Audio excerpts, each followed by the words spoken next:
Time waste नहीं करके एक छोटा सा ट्रेनिंग स्टार्ट करते हैं। जो मॉल का बेसिक ट्रेनिंग होता है वो स्टार्ट करते हैं। तो मॉल में कई बिजनेस होते हैं, जो जैसे आप लोग देखे कि FMCG, house hold, kids where और मेंस वेयर।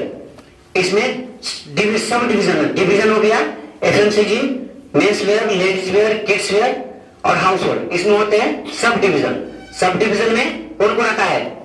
जैसे मेंस का शुरू करते हैं तो मेंस हो गया अपर, मतलब ऊपर का सारा आइटम। अपर में ऊपर का सारा आइटम, समझ रहे हैं ना? सारा आइटम में मेंस का शॉर्ट हो गया, टी शर्ट हो गया, ऊपर का आइटम हो गया। मेंस लोअर, इसमें होता है जीन्स, पैजामा, इटीसी। ये सब जो मेंस का जो नीचे का आइटम हो गया, ये मेंस लोअर में आता है। सबसे पहले किसी चीज को कोई बिजनेस करने या समझने के लिए उसका डिवीजन, सब डिवीजन जाना जरूरी है। ठीक है, तो ये नॉलेज में रहेगा कि मेंस वेयर किधर है। तो मेंस का आइटम कोई मांग रहा है कि मेंस वेयर का जींस चाहिए, तो हमको जाएंगे और मेंस वेयर का आइटम दिखाएंगे। उसके बाद क्या आता है? Ladies wear. लेडीज वेयर में आता है लेडीज वेस्टर्न, जो विदेशी कल्चर है उसको शॉर्ट में समझते हैं। लेडीज वेस्टर्न जो टॉप हो गया, लेगिंग्स हो गया, जेगिंग्स हो गया। और एक आता है लेडीज एथनिक, जो इंडियन कल्चर है, जैसे साड़ी हो गया, सूट हो गया, ये क्या हो गया? इंडियन कल्चर हो गया। तो इसको दो भागों में बांटा गया है, लेडीज एथनिक और लेडीज वेस्टर्न। समझ में आया है? लेडीज एथनिक और लेडीज वेस्टर्न, इसको दो भागों में बांटा गया है। इससे क्या होगा कि आप लोग अगर डिवीजन और सब डिवीजन बढ़िया से याद रखेंगे तो आपको ऑर्डर बनाने में, वैरायटी जो फीडबैक मांगा जाता है आपसे, वो वैरायटी पुराने में आपको आसानी होगी। ठीक है, उसके बाद किड्स वेयर में आते हैं। तो किड्स वेयर में आता है किड्स इन्फेंट। किड्स इन्फेंट में 0 से 2 साल तक के बच्चे का कपड़ा होता है। इसमें किड्स इन्फेंट गर्ल्स भी है और किड्स इन्फेंट बॉय भी होता है। ठीक है, किड्स इन्फेंट गर्ल्स और किड्स इन्फेंट बॉय भी होता है। इसमें किड्स का 2 साल के बच्चे का सारा वैरायटी आ जाता है। उसके बाद होता है किड्स बॉय। क्या होता है? Kids boy. किड्स बॉय में किड्स बॉय जींस हो गया, किड्स बॉय शॉर्ट हो गया, किड्स बॉय टी शर्ट हो गया, ये सारा आइटम आता है किड्स में। ठीक है, उसके बाद किड्स गर्ल्स। किड्स गर्ल्स में किड्स का जो आइटम होता है किड्स गर्ल्स का, लेगिंग्स हो गया, जेगिंग्स हो गया, हैरम हो गया, प्लाजो हो गया, ये सब किड्स गर्ल्स में आता है। कुर्ती हो गया। ठीक है, तो किड्स में 0 से 16 साल तक के बच्चे का कपड़ा मिलता है। ठीक है, उसके बाद मेंस वेयर, लेडीज वेयर और किड्स वेयर होता है। ये समझ में है ना? तो ये है डिवीजन और सब डिवीजन। ठीक है, ये कैटेगरी है। अब आते हैं सेल्स कैसे करें, उसमें सेल्स ग्रो कैसे करें। पहले जय से पूछते हैं कि सेल्स ग्रो के लिए क्या करवाते हैं। जय, सेल्स ग्रो कैसे करवाते हैं? क्रॉस सेलिंग करते हो। क्रॉस सेलिंग समझ में आ रहा है? आप लोगों को पता है क्या cross selling? Cross selling Priyansh को बताया गया है क्या है क्रॉस सेलिंग? क्रॉस सेलिंग में वैसा प्रोडक्ट जो एक से रिलेटेड प्रोडक्ट हम लोग सेल करवाते हैं, उसको क्या बोलते हैं? Cross selling. जैसे अगर कोई जींस ले रहा है तो उसको सजेस्ट करके शर्ट देते हैं या टी शर्ट देते हैं, उसको क्या बोलते हैं? Cross selling. और एक सेक्शन में शॉपिंग पूरी हो जाने के बाद सजेस्ट करके जब हम उस कस्टमर को हेल्प करके जब दूसरे सेक्शन में ले जाते हैं, वो भी क्रॉस सेलिंग में ही आता है।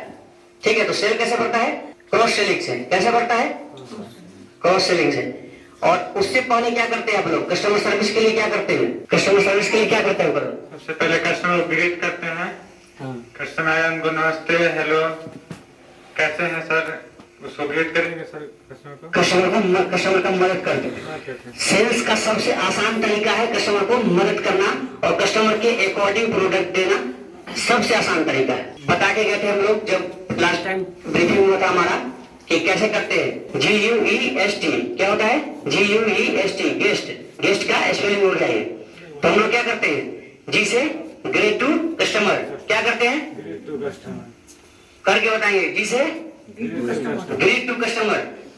कस्टमर को ग्रीट करते हैं आदर से। ठीक है, उसके बाद क्या? GU से अंडरस्टैंड टू कस्टमर, कस्टमर को समझाना, मदद करते हैं। उसके बाद क्या है? GUE each every customer entertain. Each every customer entertain. उसके बाद क्या है, GUES, एस से सेल फॉर कस्टमर, एस से सेल फॉर कस्टमर। उसके बाद GUEST, जब लास्ट में जब सेल कर लेते हैं, जब बिलिंग हो जाता है तो थैंक्स टू कस्टमर। ये है एक शॉर्ट फॉर्म कस्टमर सर्विस का।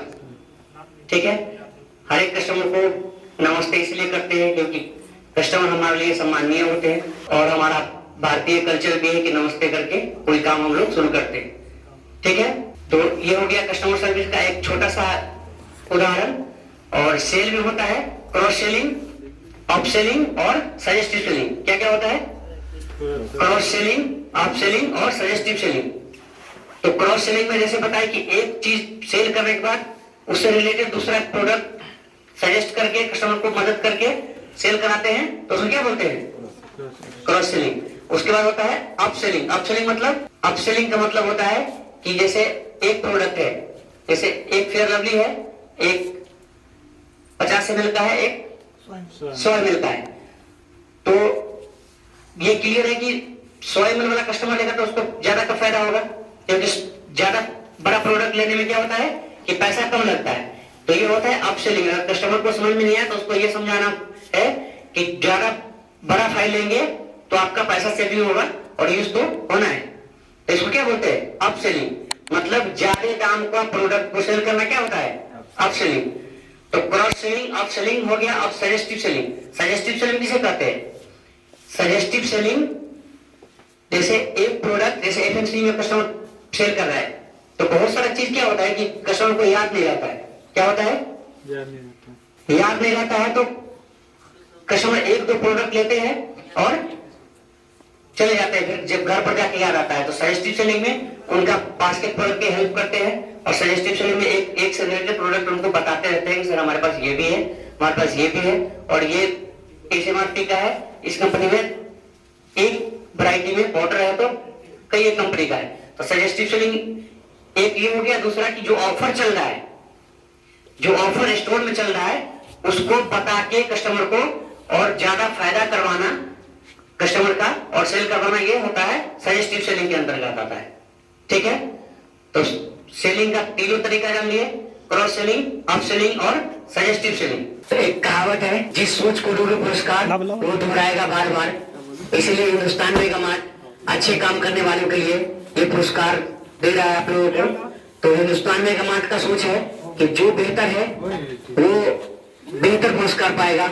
इसलिए आज एनिवर्सरी पे आप लोगों के बीच पुरस्कार का वितरण किया गया है। तो ये उम्मीद करते हैं हम हिंदुस्तान मेगा मार्ट की ओर से कि आप लोग ऐसे पुरस्कार के पात्र होंगे और अच्छे से अच्छे काम करके देंगे हिंदुस्तान मेगा मार्ट में। Thank you.